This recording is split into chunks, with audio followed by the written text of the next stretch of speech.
Y'all, Java the Ruler back with another one. Let me let back that sunroof. Yeah, don't open. Don't open now. Purr. But it's Java the Ruler back with another video. So in my last video, I started talking about the different hustles and the different jobs and stuff and how you can make money in prison. So I'm just going to continue over and finish it. If you are new here, welcome to my channel. I appreciate you for tuning in. If you're not new here, my A1 day ones, like, what's good? What y'all been up to? You know what I'm saying? How life treating you? It better be treating you good. All right? Life treating me good. I woke up this morning, okay? And I wasn't in prison when I woke up. So, hey, that's a blessing. But if you are new here, my name is Rajava. I did 8.5 years in prison off of a 10-year sentence in the Department of Corrections in Florida for trafficking in cocaine. If you have any questions about anything that I just said, because I know that's a mouthful, and they always like, you don't look like you've been in prison. Girl, I was, okay? A whole 8.5 years of my life.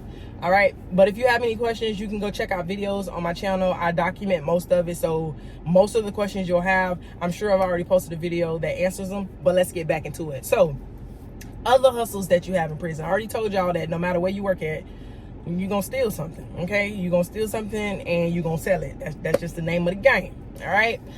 Cosmo, they have like different hair products they sell. If you work in food service, they take the stuff, the food, the seasoning, I mean all kind of food. Like they take eggs. Listen, you know what you can do with an egg? And especially at gas stand where eggs was very prevalent, honey, and they got a microwave, baby, they was scrambling eggs, making omelets and all in the microwave. So they take eggs, they take meat, they take lettuce, if you like salads, they take tomatoes, they take whatever, okay? They take it all and they take it back to the dorm and sell it. They take uniforms out of laundry and sell it. They take socks, they take t-shirts, they take all of that and they sell it. Outside of like taking stuff, you also, people don't just take stuff for their hustle. So like if you work in laundry and you have access to, first of all, if you work in laundry, you wash the compound clothes, which is, you wash dorms at a time. Okay, they got big industrial washing machines and big industrial dryers. I used to work in laundry. And you wash all the clothes together, right? You wash all of them together. So a dorm, quad one, you got 80 people in there. You gonna wash all 80 of them people who sent their clothes to laundry? You gonna wash all 80 of them people clothes together in the big industrial wash machine, and they use this much detergent, bleach, okay? So it'll be a lot if you was watching a little bit of people clothes. So you're like, okay, that's a lot. But honey, when you washing 80 people's clothes, this much is not a lot, okay? So you wash all your clothes together, they don't get clean. So a lot of people hand wash clothes, which is why washing clothes is such a, baby, it's a lucrative hustle in prison, because you got to wash your clothes if you don't want to send them to laundry. And if you send your clothes to laundry, they're not coming back clean. And then you see all these people who you are around. Now, prison is a random bunch of people. So imagine you sitting in a doctor's office, right? And you see all these random people, you don't know none of them. Imagine if they took all of y'all clothes, just y'all random people that's sitting there, took all of y'all clothes, washed them in one load and used this much detergent. You don't know them people. Like, you don't know if they got some type of venereal, you know what I'm saying? You don't know what they got. You don't know if they got skin fungus. They don't know if you got a skin fungus. You don't want your clothes washed with them peoples. And it's like this much detergent. So really all they're doing is putting your clothes, all of y'all's, in a big wash machine with water and just moving them around. So people, you just got to wash your clothes, and it gets very aggravating washing your clothes by hand. So you have people who will wash your clothes for you, which is a godsend. It was so many times I used to want to pay people to wash my clothes, but I just don't like people's hands touching my stuff, okay? And then I used to feel like you probably gonna have wash it. So I never did that. I was broke most of the time. And even when I did have a little bit of money that I probably could have spared, listen, I'm not Beyonce, okay? I'm not paying nobody to wash my clothes. I can wash my clothes myself, even though I really don't want to, okay? So when you work in laundry, you have people who just don't like washing their clothes. So they can pay you to take their clothes and wash them in a smaller load, or they can pay you to use extra bleach, to take bleach. I mean, listen, I did buy a lot of bleach, okay? I got a lot of bleach taken from me, but I bought a lot of bleach. So they can get you to, you know, take bleach and you can sell it. Or like there's like pressers in laundry. You can like press their clothes or whatever it is. Like if your tag fall off, or if you take somebody's uniform or you buy a uniform off the black market, right? If your uniform don't have your name on it, because when they give you a uniform at laundry, they either stitch your name on it or they have like this little press on, like, you know, iron on patch with your name on it. And if, first of all, if that patch starts to fade and your name is no longer legible, they will take your uniform and send you to laundry and get another one. Or if you have a uniform that does not have a tag on it, that's considered contraband, and they will take that uniform and send you to laundry and get another one. Or if you have too many clothes, when they do a shakedown, they will take that extra uniform and send it back to laundry. So you have people who will pay you to, you know, put their name on a uniform that they bought so that they can keep it longer, or to retag their uniform. You have that hustle. What else do you have? Oh, ice. People who can get ice is a hustle. So inside grounds, those are the people who walk around picking up trash. Those are the people who mow the lawns. That was my last job when I came out of prison. So if you go look at my Facebook, or if you go look at my Instagram, I think it's on Instagram, I have pictures where I have a farmer's tan, like it stops like right here, and this is just like black, and then this is black, and then my neck, all this is light. I had a farmer's tan because my last job was working inside grounds, okay, outside mowing grass all day in the heat. But we have access to ice. We can go to food service with our cooler, fill it up, because we outside. So you have people on inside grounds who sell ice. They take it back to the dorm. You know, they pay you ahead of time. You like, bring me a cup of ice. Boom, bring you a cup of ice back.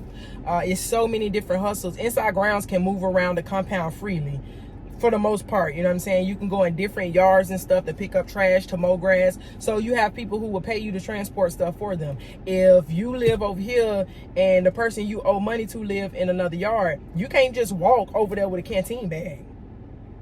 You can't just do that, okay? So you have to either get creative and find a way to get them the stuff, or you pay somebody who can move freely, which is normally inside grounds, that you pay them to transport your stuff to the people that you owe, or to your stud girlfriend, or whatever it is, okay? Whatever it is. Inside grounds get paid for that. Like, there's so many different hustles in prison. You have the confinement orderlies.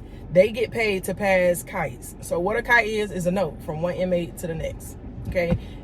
Those kites are very important, all right? I've had to pass a few kites to my homies, and you know what I'm saying? Them kites, you got to pass them kites. That's how you transfer information. That's how you know it's tea. You know what I'm saying? Sometimes you got to let a person know, like, if I go to jail, right, and they packing up my stuff, and my bunkie steal my stuff, you gonna send me a kite and be like, hey, when they was packing out your stuff, Sabrina went in your bag and she took your deodorant, your sweatpants that you had, whatever it is. So you pass different kites for different reasons. You know what I'm saying? Not all kites are passed as love letters. You know, there are a lot of love letters that are passed, but those kites are very important. When you need somebody to know something right then and there, you're going to pay somebody to pass that kite. Now let's talk about some more of the hustles that I did. Now I told y'all I played spades. I told y'all I'm a beast. So if anybody want to get that work, let me know, because I will still take your money on the spades table. I don't even know if that's legal. Is that legal? If it's not legal, then I'm not going to do it. We can play a friendly game that I'm going to talk a whole lot of junk on, okay? Yeah, I'm going to talk a whole lot of junk, right? So I used to play spades to get that money, like, because I was broke. So I had to do what I had to do. And I also had a few other hustles. So one of them is I worked in education, okay? I worked in education a lot. I had my own classroom twice. I was a tutor at one point when I was at Gaston, which is up in Quincy. I used to tutor in the evenings at PM education. And then when I was in Homestead at Homestead CI, down there in Homestead, Dade County, I had my own classroom and I tutored. It was just like tutoring, but I taught them how to get their GED. So if you were trying to get your GED and you failed it, or you didn't feel comfortable taking to get your GED, then you would come to my class, and whatever subject you had issues with, I would help you and I would teach you. If it was math, if it was science, if it was reading, whatever it was, I would help you so you could pass the GED. I used to love that job. Like, I really loved that job. And some of my students, like, they loved me for real. Like, and they was older than me. Like, it was this one real, like, way older lady, and she was Jamaican, and she had a very heavy accent, and people used to get frustrated with her because, you know, no shade to her, but she didn't have much education. She was older. It was a language barrier. She could barely speak English. She could speak English, but she was hard to understand English. So when you're telling her something, like, she couldn't, it took her a minute to understand. And I was so patient with this lady because she wanted to learn. Like, as long as you want to learn, then I'm going to teach you. I don't care how much energy it takes. And I had so much patience with her, and she did end up getting her GED. Hey, that was one of my best success stories, is her getting her GED, because I was very proud of that, okay? But still, like, she always, no matter what she seen me, like, she got transferred to another facility, I got transferred to another facility, and random people would come up to me and they'd be like, your name is Java, and I used to be like, yeah, and they'd be like, so-and-so told me to tell you, hey, and thank you so much. Like, all the time I used to get random people coming up to me talking about how this lady still, like, praises me so much and just credits me so much for her getting her GED. It wasn't a credit of mine, you know what I'm saying? I was blessed to be good in school and blessed to get that, you know, job to help her. So God lined that up for her. But it used to be, you know, sweet. But back when I was up there at Gaston, okay? So in Quincy, I was a teacher's aide. So I had access to a computer. Now, no internet.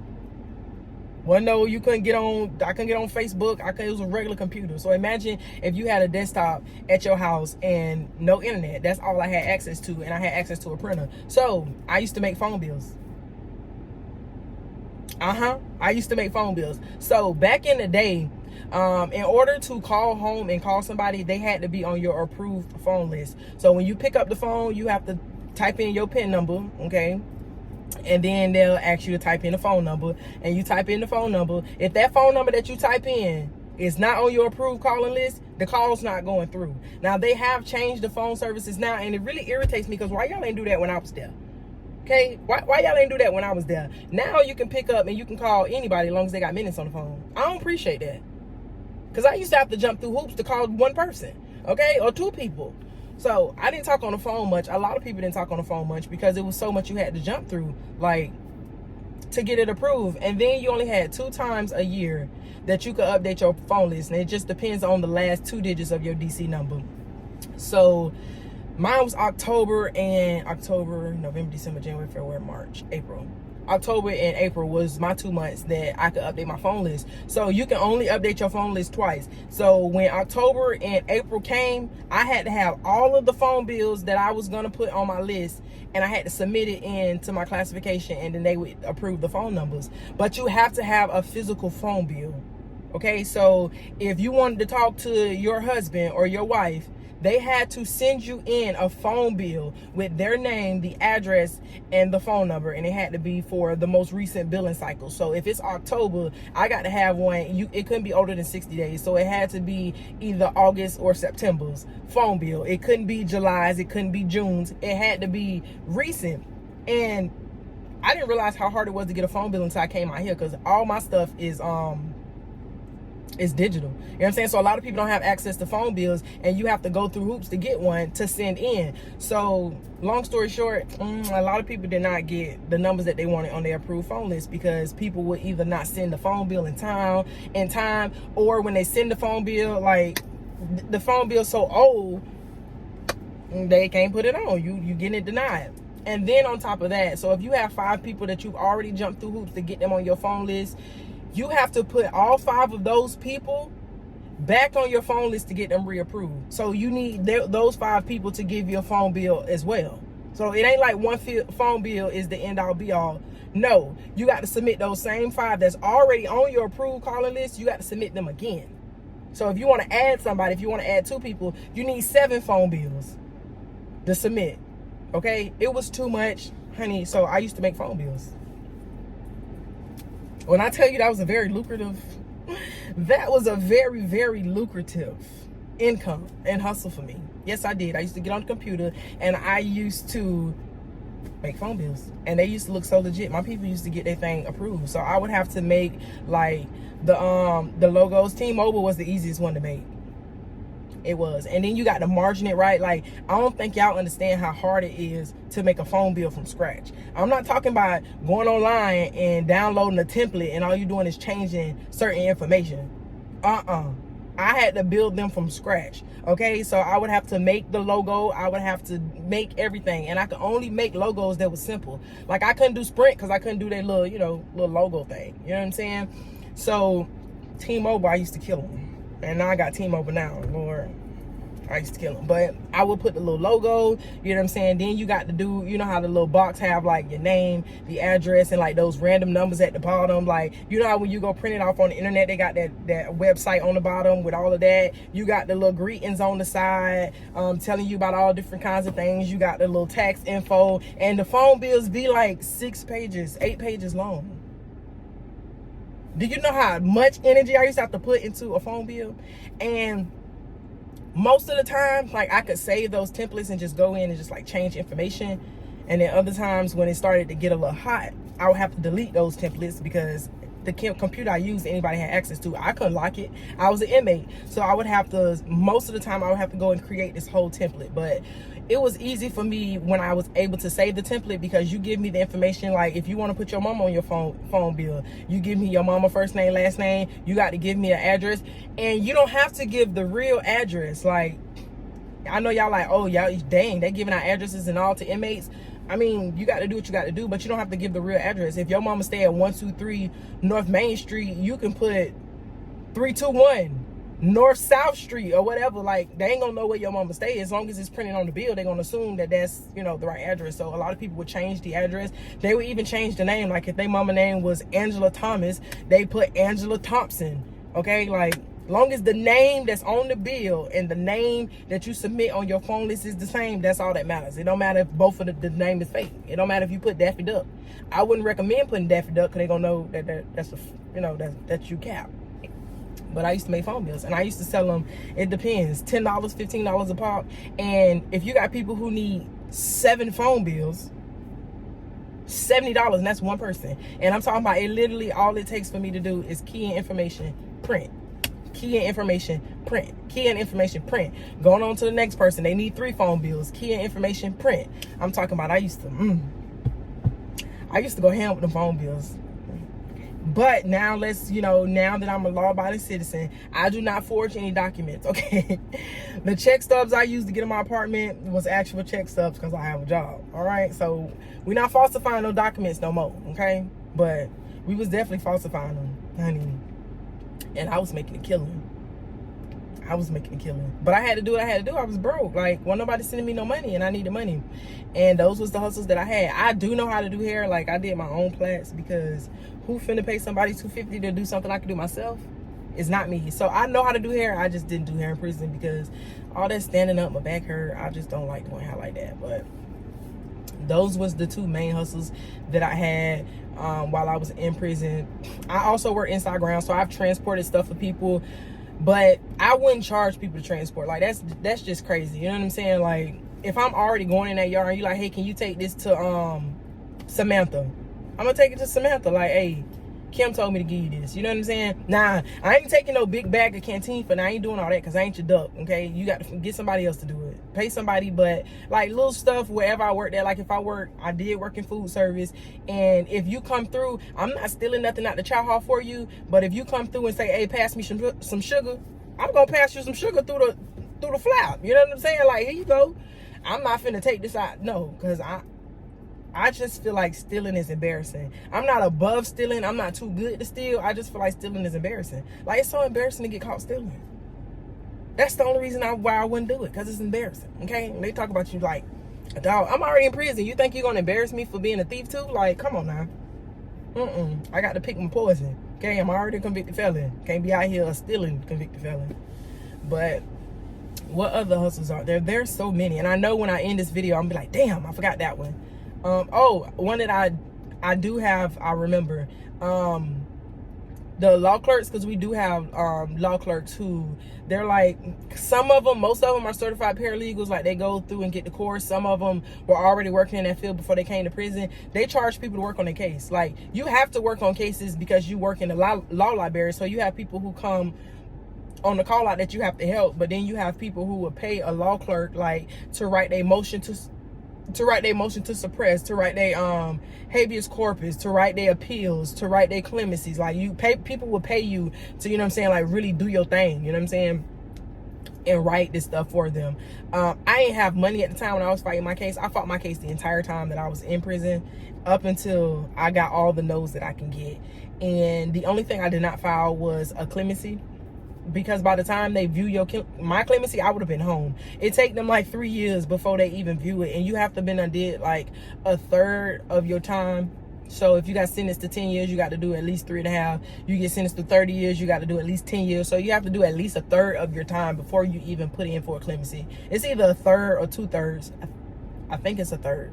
And it takes them literally like 3 years to even look at your clemency, bro. And then just for them to turn around and deny it. Like, I don't even know why they have the clemency board.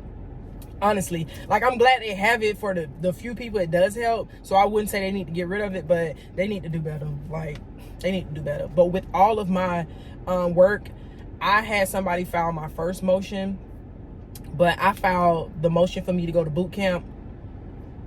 Oh, that still hurts my feelings. Myself, I filed my habeas corpus myself. So they denied both, but I filed them myself. Like, I went to the law library, I searched case laws, I did everything that I felt like I needed to do, and they still denied it. But I did file that myself. Like, yeah. So I was fighting for me when I was in there. I just lost the fight, but I came out strong. So maybe I didn't lose all the way. But those are the hustles in prison. They do make money. You know what? I almost forgot the biggest hustle. The biggest one, okay? You have the two biggest hustles is contraband, which everything I mentioned is already contraband, but I'm talking about the real contraband that everybody knows is contraband. And that is the drugs and the worldly stuff that comes in.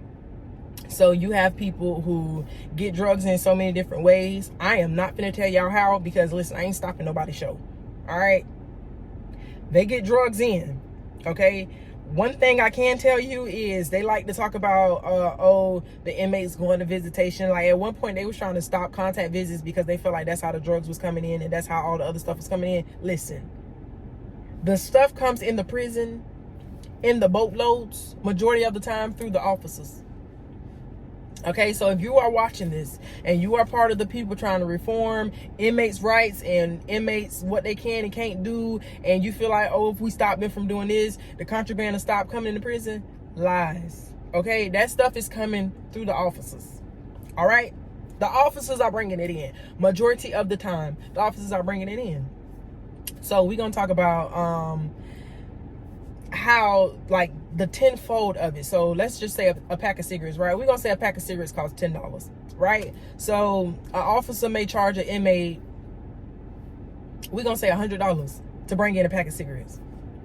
I think it's like $75, but we're gonna say $100, right? So as an officer, you bring in a pack of cigarettes, right? You're gonna bring in more than one, but let's just say you bring in one pack. You bring in one pack of cigarettes, you made $100. You paid $7 or $10 for that pack of cigarettes. You just made $90. Okay, so that's on the officer side. They do bring in more than one at a time. I think like the lowest I've seen someone bring a pack in is like $75. All right, so the more you buy, you know, it's like wholesale. The more you buy, the cheaper it is, right? So after they bring this inmate, you know, that pack of cigarettes, and you pay $100 for it, boom. So how you pay it, you have one of your people give them the money, Cash App, Venmo, Zelle, whatever it is. So you have this pack of 20 cigarettes. We're going, just for easy numbers, say you sell each one on for $10. That's $200. So you made $100 profit. Okay, that's how it's very lucrative. The drugs is ridiculous. Okay, the profit margin on the narcotics is crazy, but they bring all kinds of stuff in: dildos, lipsticks, mascaras, makeup, perfumes, oils, combs, brushes. Like, if you can think, lip gloss is the biggest hook that a male officer gets a female inmate for. And I know y'all like lip gloss. Yes, lip gloss. Matter of fact, I got a lip gloss. So this is a NK makeup lip gloss. It's mango, but this is my lip gloss. Okay, and this cost me $1 from the hair store. This lip gloss goes for anywhere from $25 to $35 in prison. Yeah, so the profit margins is ridiculous. And once again, you either, if somebody owes you, they write down a list. If I was buying that lip gloss and it was $25, the person would give me a $25 list of stuff they want off the canteen. I would go to the store and get my stuff, and I would get the $25. And if they lived in a dorm with me, I would just give it to them. If they lived in another park, I would pay somebody on inside grounds probably like $5 to take it. So this lip gloss really cost me $30 because I had to pay $5 to transport it. But with big amounts of money, so if you have something and you're selling it for $100, right? Ain't nobody, I mean, some people do go to the store and they shop out the whole $100 and give it to you. If they're in the dorm with you, then it's easy. But you have people who like their own money, you know what I'm saying? If catalog is coming up, or with the tablets that you have now, you can buy stamps, you can buy movies, you can buy songs. So you need that money on your account to do it. So when you owe somebody a lot of money, they'll have you send that money to someone to send to them. So they will call me and be like, hey, you know, Rajava, can you cash out this person $100? And I'm either gonna cash out it or I'm not. And then I send that person the $100, and that person sends the $100 back to them. So now I've paid my debt. So with big debts and a big amounts of money, it's a lot of cash apps involved. And you have your people cash app somebody else, because you ain't got no cash app in prison. So if it was me, I would have my mama cash app Melissa's mama. So the money goes from my mama to Melissa's mama, and then Melissa's mama sends it to Melissa. So that's how I would pay her $100. Even though I'm not really paying her $100, my mama is, you know. So when people are asking you, if you have somebody that's incarcerated and they keep asking you like, hey, can you cash out this over here? Can you cash out? It's because they either owe somebody something or they're buying something. So that is it. Okay, ain't no other reason for you to cash out nobody. But that's all I have for y'all. I try not to make this video too long, but that is how I made money when I was in prison, and how people will continue to make money in prisons. I am not going to tell y'all too much information because I want them to live their best life. Like, until the government changes it and they start paying people for the labor, I ain't finna put y'all up on game. You won't shut down operations because of me. But y'all be good. I'm about to go enjoy my day off. So it's been real. I'll talk to y'all later.